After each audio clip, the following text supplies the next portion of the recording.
Hello, this is Mr. Veranda's YouTube channel, Government and Politics, and today we're going to talk about the Arab-Israeli crisis between 1979 and 2012. 1979 was obviously the Camp David agreements, in which a lot of the situation between Egypt and Israel was sorted out in terms of the Sinai Desert being given back to the Egyptians, and the Israelis swapping land for peace had been set out by the UN in Article 246 after the Six-Day War in 1967. So that part of the history of the Arab-Israeli conflict was to do with the relationship between Israel and Egypt. This is about the relationship between Israel and the PLO and the ups and downs and eventual failure of that situation.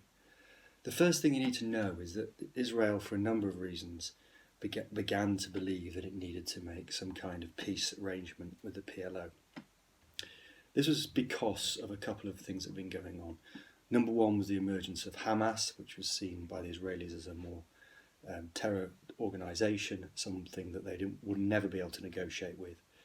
The second is the gradual withdrawal of the kind of help that the Americans were giving to the Israelis as the Cold War unwind in the late 1990s, particularly with the first Gulf War, in which it was perceived that America would no longer need to have Israel quite on the pedestal that it had in the 1970s and 80s, when it needed to protect itself against the USSR's involvement with some of the Arab states.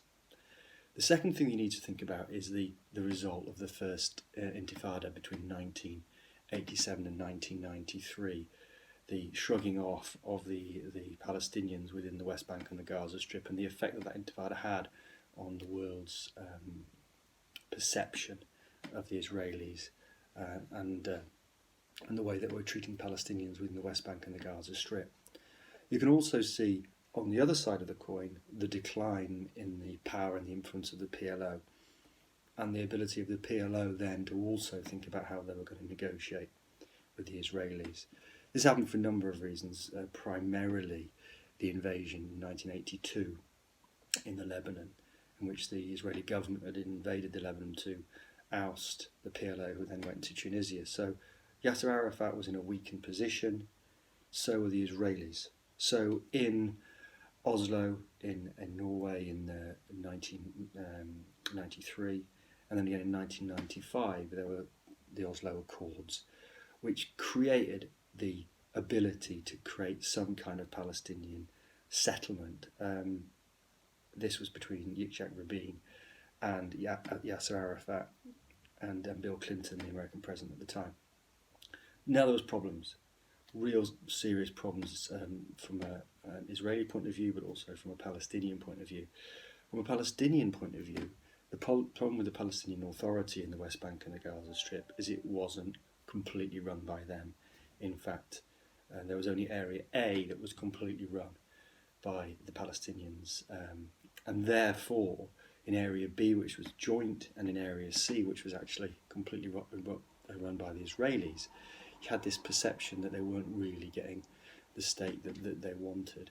From an Israeli point of view, there was a serious security issue, which emerged in the second Intifada later on, and also the way in which Hamas was using rockets and suicide bombers, particularly culminating in the Gaza war later on. So what you have is a situation towards the end, up until 2012, of a roadmap for peace, but serious problems in terms of from both sides. From an Israeli point of view, they were not going to be able to get that security that they wanted, and that's one of the reasons why they built walls to protect themselves.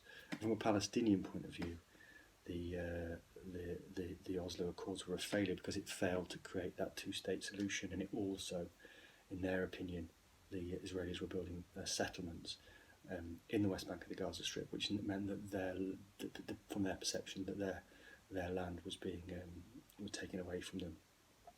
So peace between the PLO and Israel was a difficult one to achieve, despite the efforts that went on between 1979 and 2012.